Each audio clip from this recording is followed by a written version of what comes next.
Evangelho de Mateus, capítulo 26, versículo 39. Evangelho de Mateus, capítulo 26, versículo 39. Se você encontrou, diga amém. Diz assim a palavra do Senhor.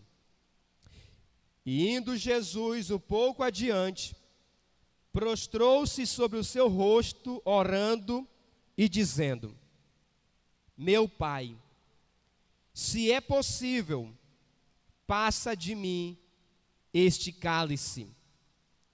Todavia, não seja como eu quero, mas como tu queres. Amém? Olha a oração de Jesus. Ele diz: Meu Pai, se possível, passa de mim este cálice. Por que Jesus fez esta oração? Por que Jesus usou o nome cálice para se referir nesta oração que ele fez ao Pai?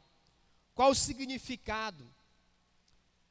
Qual o sentido do cálice na Santa Ceia? A gente muitas das vezes ceia mês após mês, ano após ano, e a gente muitas das vezes vai perdendo o entendimento do que representa este momento nas nossas vidas.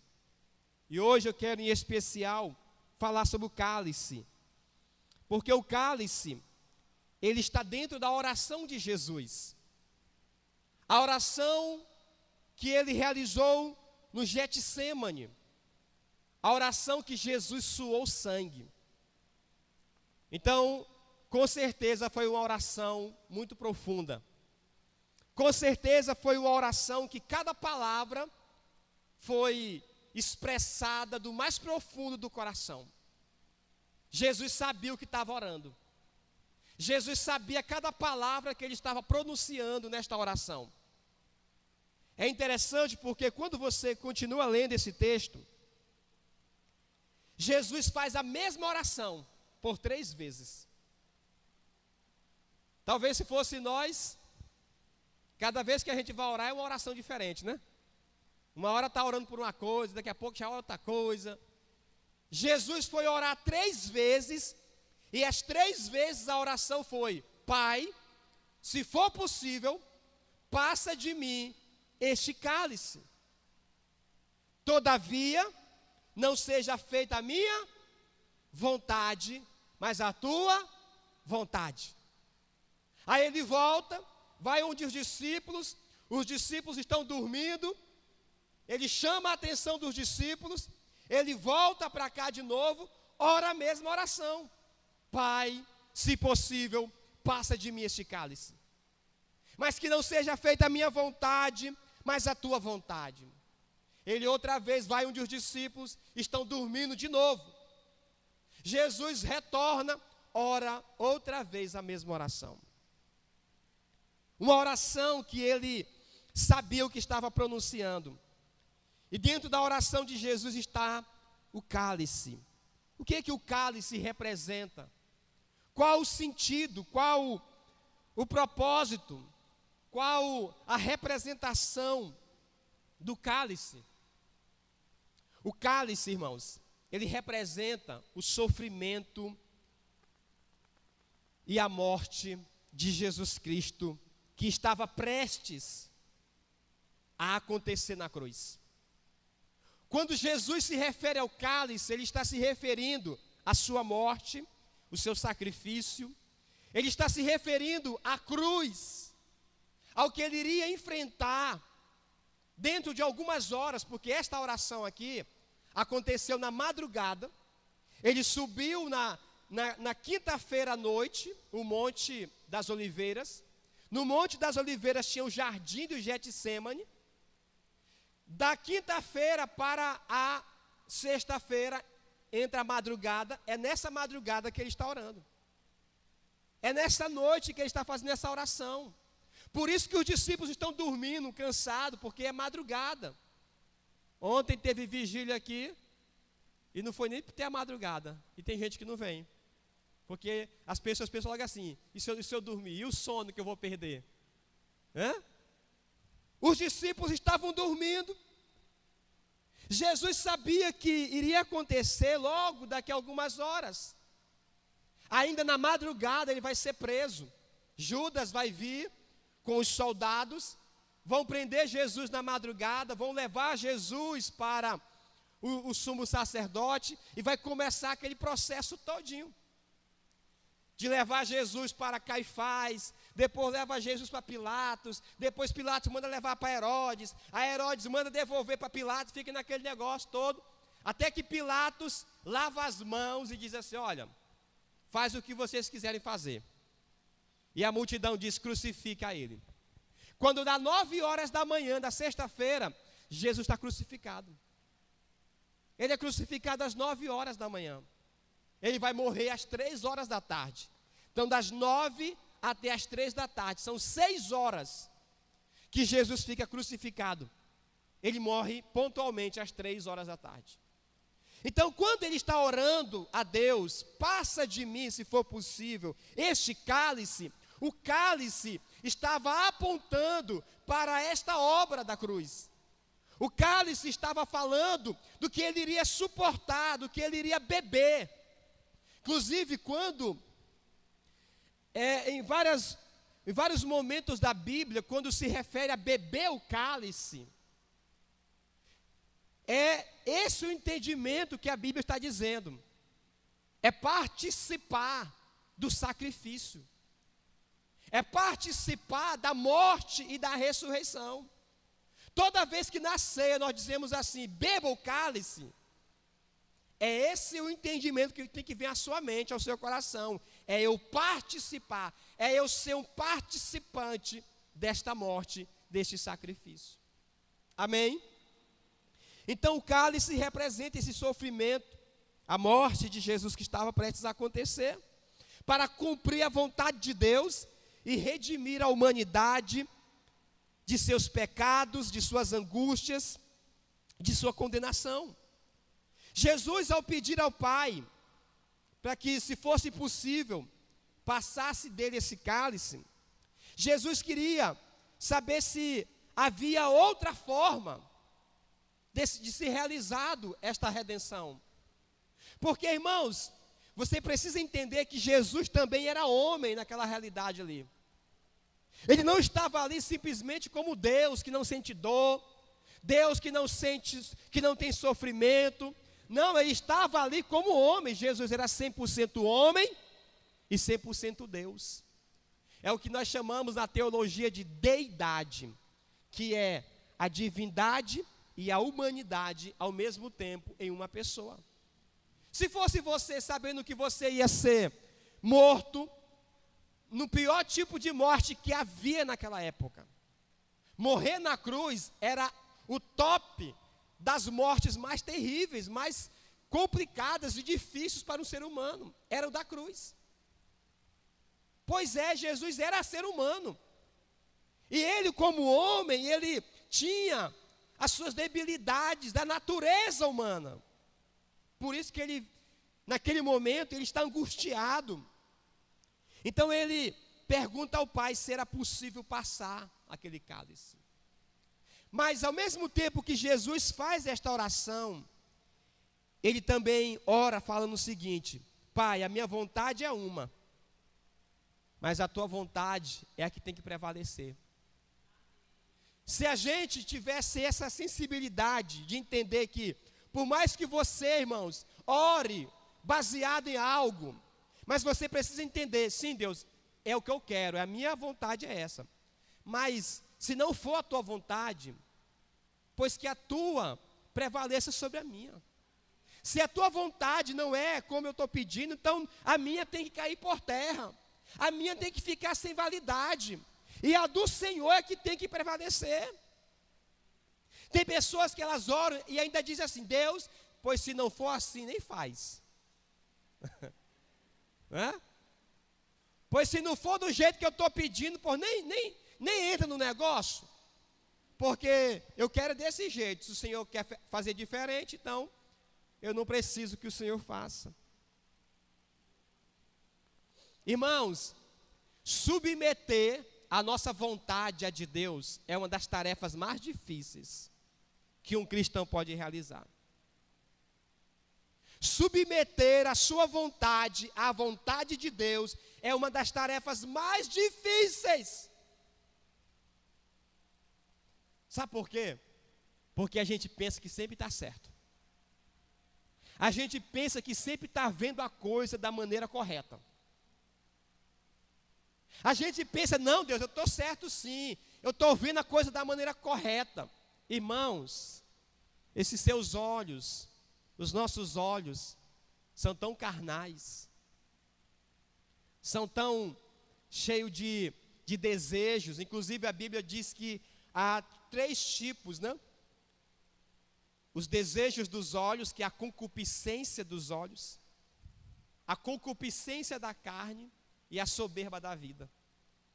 Isso está na gente, isso está em você, está em cada um de nós. A concupiscência é desejos. Os nossos olhos, irmãos, é um negócio que deseja. Pensa num bicho que deseja.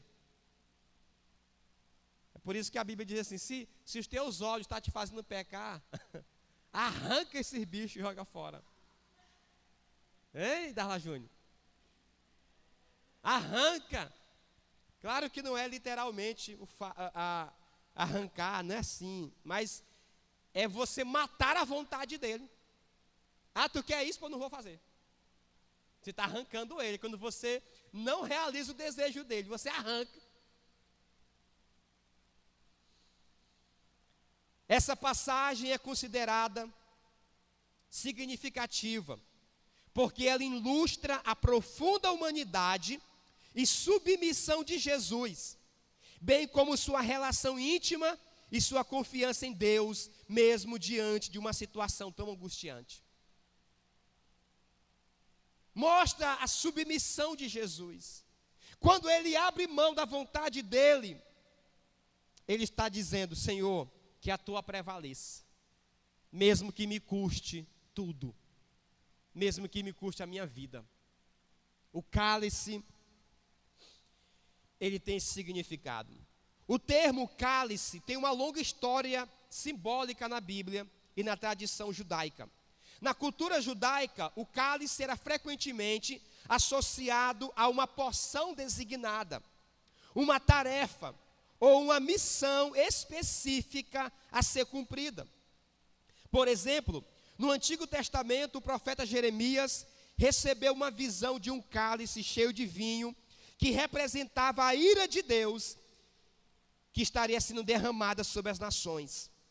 O cálice também era usado nas cerimônias religiosas judaicas, como na Páscoa, onde representava a libertação e a salvação. Então o cálice, ele tinha esse entendimento de missão, de tarefa, de um propósito. Quando o cálice era apresentado nas cerimônias, estava dizendo que aquele cálice representava uma missão. Toda vez, irmãos, inclusive nas cerimônias em que os reis iam para as batalhas, os sacerdotes faziam aquela cerimônia e entregavam um cálice para o rei beber, porque aquele cálice representava que ao beber aquele cálice, o rei estava indo vencer aquela batalha. Era como beber o cálice e dizer assim, eu já realizei, já está feito, já cumpri isso, já venci isso. É como o cálice, ele cheio, ele representava a situação.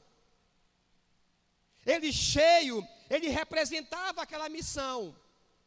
Quando ele pegava o cálice e ele bebia, ele estava dizendo, agora não tem mais jeito. Eu já me entreguei nessa missão, a missão é minha, eu já tomei posse dela, eu já estou dentro dela, eu já venci ela. Beber o cálice era dizer isto. Não tinha mais como voltar atrás. É por isso que Jesus disse, se possível, passa de mim esse cálice, porque na hora que eu beber ele, não tem mais como mudar. Não tem mais como voltar atrás. Antigamente, havia na sociedade um valor muito forte na palavra. Dar uma palavra era como beber o cálice. Dar uma palavra em certa situação, em certo negócio, irmãos, era beber o cálice. E ali, meu amigo, podia dar aqui sangue no olho, mas não tinha mais como voltar, porque ele bebeu o cálice da palavra. Ele deu uma palavra. Ele estabeleceu uma palavra. Hoje, as pessoas dizem de novo, desfaz de novo. Elas fazem de acordo com a realidade melhor para elas. Se está tudo bem, elas afirmam, não, é assim mesmo, é desse jeito, eu estou dentro, eu até morro com essa palavra aí que eu estou dando.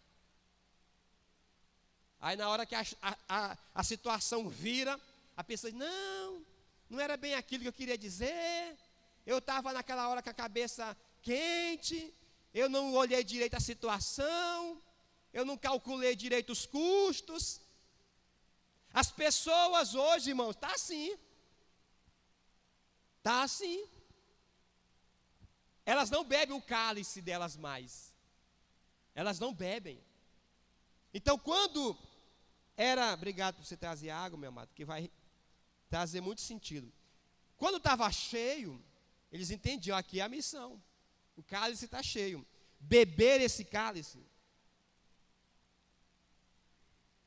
significa que agora está dentro de mim. Tem como tirar? Não, vai entrar no meu organismo, vai nutrir o meu corpo, está dentro de mim. Então, era muito forte isso.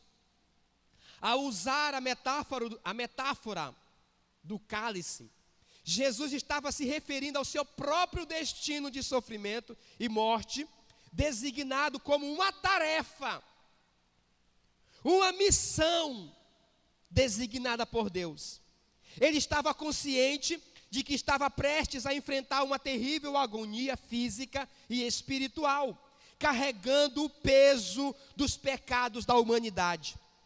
Ao chamar esse sofrimento de cálice, Jesus estava reconhecendo a vontade de Deus e aceitando sua missão redentora. Assim como um servo obediente beberia do cálice que lhe foi oferecido. Amém? Este cálice foi o próprio Deus que entregou para ele. O cálice, quem estava entregando nas mãos de Jesus era o Pai. Imagina ele chegando para Jesus e entregando o cálice. Aí Jesus está fazendo a oração, Pai, por favor, passa de mim. Dá para outra aí. Dá para a irmã Letícia que gosta de morrer pelos outros. Dá para a irmã Edilânio. Dá lá para o Gilson. Passa de mim. Entrega para outro. E o pai disse, não, é você que é meu filho amado. É você que é meu filho amado. Só você que pode fazer isso. Só você que está limpo. Só você que é inocente. Só você que é puro. Eu não posso entregar esse cálice na mão deles lá não, eles são pecadores, eles estão debaixo de maldição, eles estão debaixo da morte. Só você, meu filho, pode beber esse cálice, ninguém mais. Se você não beber, não tem como eles serem salvos. Era a missão. Quando os cristãos tomam o cálice durante a Santa Ceia, o ato tem um significado simbólico importante. O cálice representa o sangue de Jesus, que foi derramado na cruz como sacrifício pelos pecados da humanidade. Ao tomar o cálice, os cristãos estão participando simbolicamente do sacrifício de Jesus e comungando com ele espiritualmente. Esse ato é uma expressão de fé e confiança na redenção e no perdão oferecido por meio do sangue de Cristo.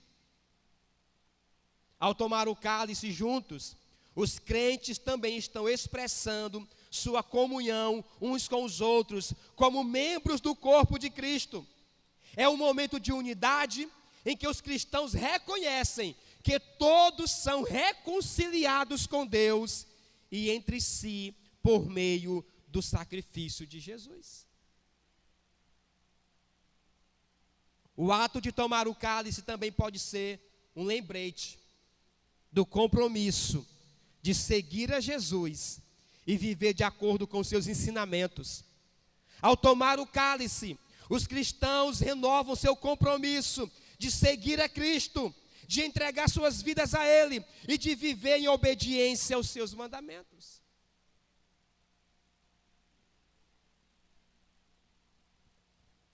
Irmãos,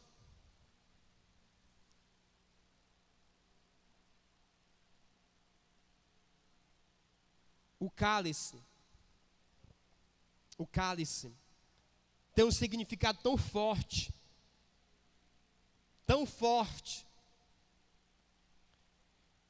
que Jesus orou 3 vezes isto. E Jesus bebeu o cálice. Um dia ele estava com os discípulos, e os discípulos fizeram uma pergunta para Jesus: Senhor, quando o Senhor estiver no seu reino, permita que eu e meu irmão, era Tiago e João, se assente um à tua direita e outro à tua esquerda. Jesus falou assim: olha, vocês não sabem o que vocês estão pedindo. Sentar à minha direita e à minha esquerda compete somente ao Pai. Dá este lugar a quem Ele escolher. Aí Jesus fez uma pergunta: porventura, vocês podem beber do cálice que eu estou prestes a beber? Qual foi a resposta deles dois? Sim, Senhor, podemos tomar do teu cálice. Jesus falou assim: verdade, vocês podem tomar do cálice que eu estou prestes a tomar. Por que que Jesus confirmou que os discípulos podiam sim tomar daquele cálice? Por que que Jesus falou assim: não, esse cálice, vocês não vão poder tomar dele, só eu que posso tomar? Por que que ele diz: vocês também vão tomar desse cálice? Ou seja, quando Jesus falou: quando eu tiver tomado o cálice, eu realizei a missão, mas vocês também vão tomar dele depois de mim. Depois de mim, vocês também têm que tomar desse cálice. Ou seja, Jesus, quando tomou o cálice, ele cumpriu a missão. Ele cumpriu a missão. Ele realizou a obra redentora. Quando Jesus tomou o cálice, ele estabeleceu a expiação, que é o pagamento pelos nossos pecados com o seu sangue. É a obra expiatória. Derramou o sangue, é expiar. Quando a Bíblia fala de expiar, era você pegar o sangue e derramar por alguém, aquela pessoa então estava perdoada. Foi expiada o pecado dela, foi tirado o pecado dela. Então Jesus fez um sacrifício expiatório para tirar o pecado de sobre nós. Mas ele falou: vocês vão tomar do cálice. Pastor, então agora, quando eu estou ceando, qual então o significado? Se Jesus já tomou o cálice, já cumpriu a missão, o que acontece quando eu tomo o cálice agora? Qual o sentido para a minha vida agora quando eu tomo este cálice? Significa você aceitar a vontade de Deus para a tua vida também. Quando você toma o cálice, Jesus estava tomando o cálice para morrer na cruz, para sacrificar a sua vida, para pagar o preço pelos nossos pecados. O cálice representava a missão, o propósito, o chamado. Quando você toma o cálice, você está dizendo a mesma coisa: Pai, eu aceito o teu chamado para a minha vida. Eu aceito a missão que o Senhor tem para a minha vida nesta terra. Eu sei que a minha missão não é como a de Jesus, de expiar o pecado de ninguém. Eu sei que a minha missão não é como a de Jesus, morrer na cruz pela humanidade. Mas eu tenho uma missão na terra. como um pregador da palavra, como alguém que vai anunciar as boas novas, como alguém que vai ganhar vidas, como alguém que vai orar pelos perdidos, que vai ser uma bênção em tuas mãos. Então, quando eu tomo o cálice, eu estou dizendo, eu aceito a vontade do Senhor para a minha vida. Amém, irmãos? Mas tem uma coisa mais forte ainda. Quando você toma o cálice, você está se comprometendo. Você está dizendo assim, não tem mais como voltar atrás. Não tem mais como mudar isto. Quando o crente toma o cálice, ele está, irmãos, se comprometendo com o reino, com Deus. Sabe por que algumas pessoas não querem cear? Era uma coisa que por muitos anos eu me perguntava. Eu ficava nos cultos, olhando o momento da Santa Ceia, além de ter pessoas que nem vai no culto de Santa Ceia. Quando sabia que era culto de Santa Ceia, a pessoa não ia. Ou não vem. Mas tinha uns que iriam assim mesmo, talvez não sabia que era de Santa, estava desinformado e aparecia no culto. Aí na hora da distribuição dos elementos, a pessoa quando via os elementos vindo, ela falava assim, passa para outro. Entrega para outro. Você já viu alguém fazendo isso? Você já fez isso? Ah, te peguei agora, hein? Você já fez isso? Passa para outro. Meu Deus. Quando eu vejo um crente, na hora da Santa Ceia, mandando pular, ele, o que ele está dizendo com isto? Qual a mensagem que ele está passando? Aí vai ter pessoas que vão falar assim, não pastor, é porque ele não é batizado, é porque ele está isso, está aquilo, porque ele está em pecado, e etc, etc, etc. Irmão, sabe o que eu descobri? Que nenhum desses motivos aí de verdade. Nenhum.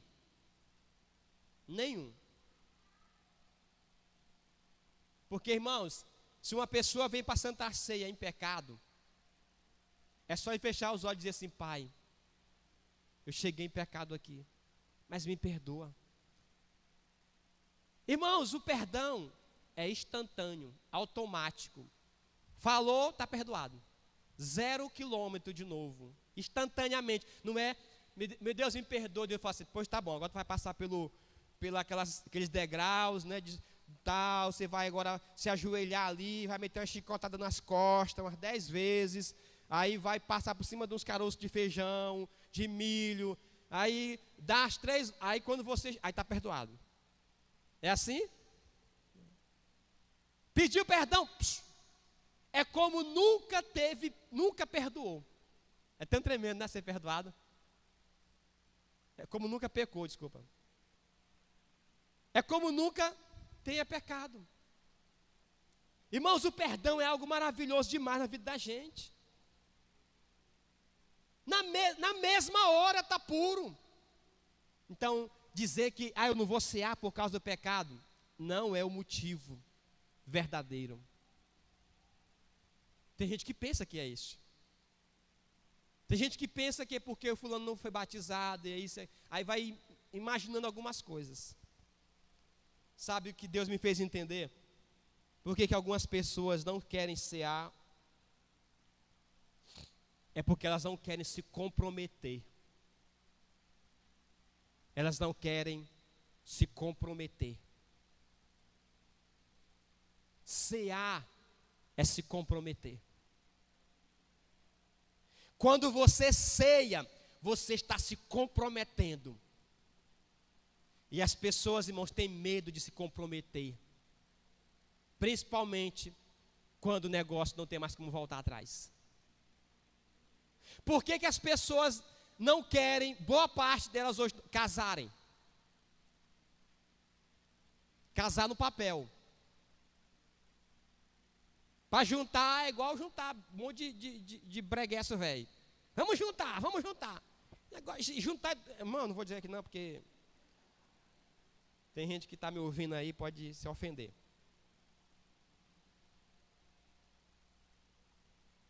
Vamos juntar. Irmão, você junta é qualquer coisa por aí. Não é verdade? Você sabe o que você junta, não sabe?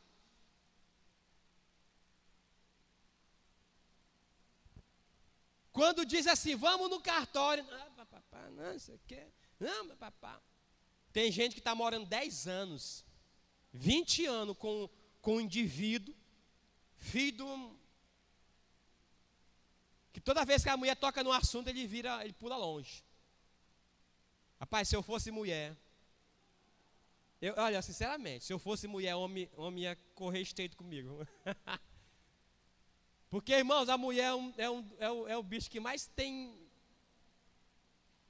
capacidade de fazer coisa que o homem não consegue. Rapaz, a mulher tem um dom que Deus deu para ela que só ela tem. Só a mulher tem. A mulher bota o homem debaixo do sovaco assim, bota ele onde ela quiser. A mulher tem. O problema é que as mulheres não sabem usar. As bichinhas não sabem.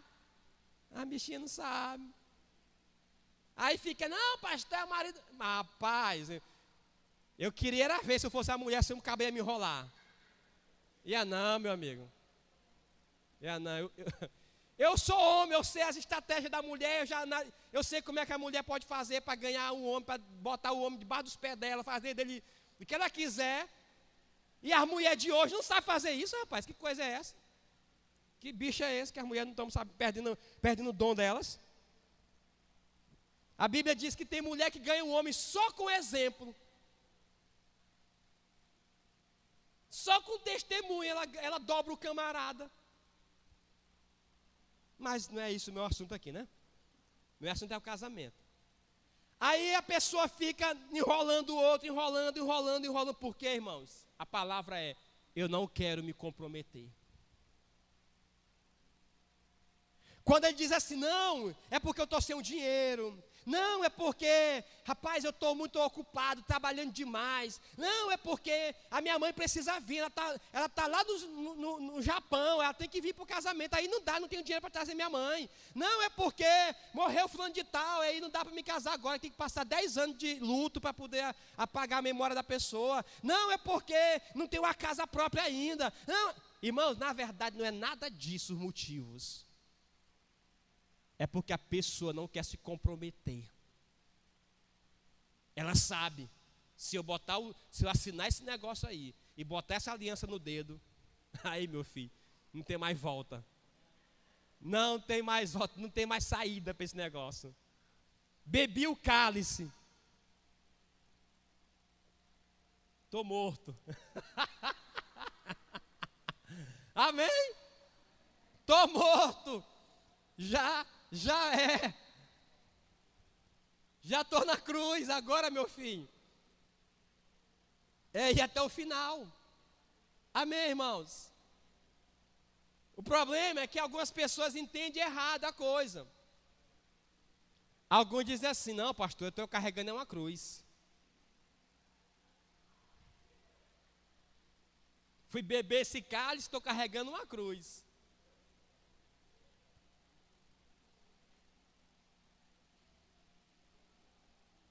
Para que eu bebi esse cálice? Vou carregar essa cruz o resto da vida? De jeito nenhum. A Bíblia manda você beber o cálice para você carregar a cruz. A Bíblia manda você beber o cálice para você morrer na cruz. Jesus carregou a cruz e morreu na cruz. O problema de muito crente é que ele só está carregando a cruz. Carrega. E lá em Israel, em Jerusalém, tem o que é chamado de Via Dolorosa. Via Dolorosa. É o percurso que Jesus fez até chegar no Calvário, no Gólgata, no lugar chamado Caveira, que ficava fora de Jerusalém. Ele foi julgado lá no tribunal, diante de Pilatos, colocaram a cruz sobre as costas dele, e ele sai percorrendo algumas ruas de Jerusalém. Ele sai das portas de Jerusalém, anda uma distância, fora de Jerusalém tem um monte chamado Caveira, Gólgota. Ele sobe nesse monte ali, ele é crucificado. O problema de muita gente é que ele bota a cruz no ombro, ele vai, ele está até hoje rodando a Via Dolorosa. Está até hoje, ficando dando volta. Ele nunca sai para ir para o Gólgota. Ele nunca sai para subir no Gólgota, na caveira, para morrer na cruz. Aí, meu filho, está sofrendo mesmo. Porque imagina puxar uma cruz a vida toda arrastando ela. Não era cruzinha desses pauzinhos daqui de baú, não. Era madeira mesmo, roliça mesmo, pesada. Tem crente que está rodando com a cruz dele a vida toda, meu irmão. Por isso que o negócio está pesado para você. Se você já tivesse morrido, você já teria ressuscitado. Porque a dor era só uma. Morreu uma vez, está morto e ressuscita. Agora carregar uma cruz, irmão, é dor direto. Direto. De Deus, por favor, me mata logo nessa cruz. Para que eu possa ressuscitar o novo homem, a nova mulher. Para que eu possa ressuscitar para o novo tempo. Irmãos, o sofrimento foi só uma vez para Jesus. Então as pessoas não querem tomar o cálice na Santa Ceia, é porque elas não querem se comprometer. Isso é forte demais. Porque qual é o ensinamento do cálice? Como é que a Bíblia chama o cálice? Cálice da nova aliança. Cálice da nova. A Bíblia não chama o pão de nova aliança. Quem é que chama de nova aliança? O cálice. Este é o meu cálice. O cálice da nova aliança no meu sangue. Aliança. Aliança você coloca no dedo. Aliança você se compromete. Aliança você se entrega. Aliança, meu irmão, não tem mais volta. Aliança não tem fim. Você já observou a aliança? Caça a emenda de uma aliança, não tem a emenda da aliança. Ou seja, ela não tem fim. Então, quando você bebe o cálice, é esse o sentido, é aliança, é comprometimento, é entrega. E as pessoas não querem isto. Elas não querem se comprometer. Porque se comprometer é ter que abrir mão de algumas coisas. Se comprometer é ter que renunciar a coisas que não estão certas em minha vida. Se comprometer é ter que alinhar o meu coração à vontade de Deus. Se comprometer é ter que estar a todo momento à disposição para o que Deus quiser na minha vida. Eu não me pertenço mais, agora eu pertenço à missão. Eu bebi o cálice.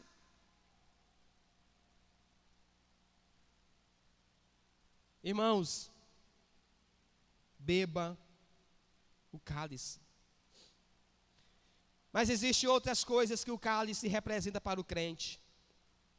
O cálice também representa renovação espiritual. Irmãos, participar do cálice também é receber renovo espiritual.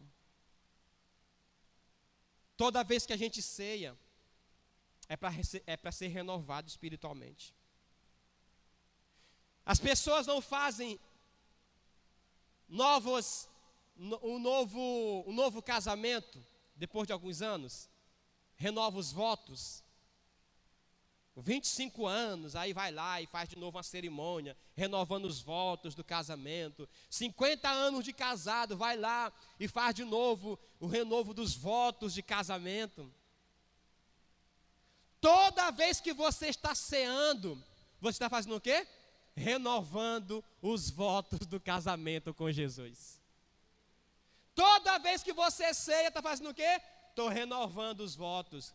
Ou seja, eu estou assumindo um novo compromisso para um novo tempo, para uma nova fase, para um novo desfrute, para um novo momento abundante de alegria, de bênção em nossas vidas. Toda vez que o crente ceia, ele está renovando a vida espiritual dele. É renovação espiritual, irmãos. Você é renovado na tua fé, você é renovado na tua vida com Deus, você é fortalecido nessa presença do Senhor. Por isso que a ceia, irmãos, é um momento tão sagrado, tão especial, tão maravilhoso. Pastor, a ceia salva? Claro que não. A Santa Ceia não salva ninguém. Assim como o batismo não salva. Batismo e Santa Ceia são ordenanças. Ordenanças. O que é uma ordenança, pastor? Uma ordenança é diferente de um mandamento. O mandamento, ele precisa ser cumprido. Vocês acham minha mulher bonita, não acham vocês? Hein? Vocês olharam para ela, todo mundo. A ordenança é diferente de um mandamento. O mandamento era dado para ser cumprido, e se não cumprir, não tem escapatória. A ordenança é diferente. Se você não cumpriu, o que você perde? Você perde os benefícios da ordenança. Não ser batizado é perder os benefícios do batismo. Não participar da Santa Ceia é perder os benefícios da Santa Ceia. Mas não quer dizer que uma pessoa que não foi batizada ou que não ceou, que não vai ser salvo. Não quer dizer isso. Por exemplo, o ladrão da cruz não foi batizado e nem ceou. E ele foi salvo? Sim. Mas ele não recebeu os benefícios do batismo. Ele não recebeu os benefícios da Santa Ceia. Então, quando o crente não batiza, quando o crente não ceia, o que ele está perdendo? É a salvação dele? Não, ele está perdendo todos os benefícios que está incluído, que está inserido no batismo e na Santa Ceia. A bênção da renovação, a bênção da aliança, a bênção do comprometimento, de viver uma vida com propósito, de cumprir o seu chamado. A bênção da cura, porque também a Santa Ceia, o cálice, ele tem um sentido da cura e da restauração. Quantas pessoas que já foram curadas, irmãos, na hora da ceia? Eu já ouvi testemunhos, vários testemunhos, de gente que foi curado quando tomou o cálice. Doenças destruídas, enfermidades que desapareceram na hora da Santa Ceia. Porque está inserido na Santa Ceia a bênção da cura.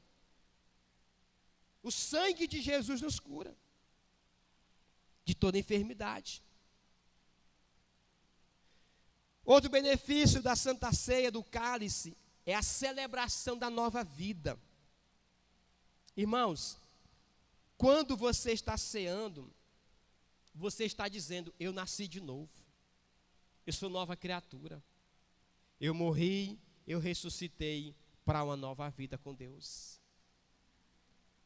Cear é dizer que você é novo, você é nova criatura em Cristo Jesus.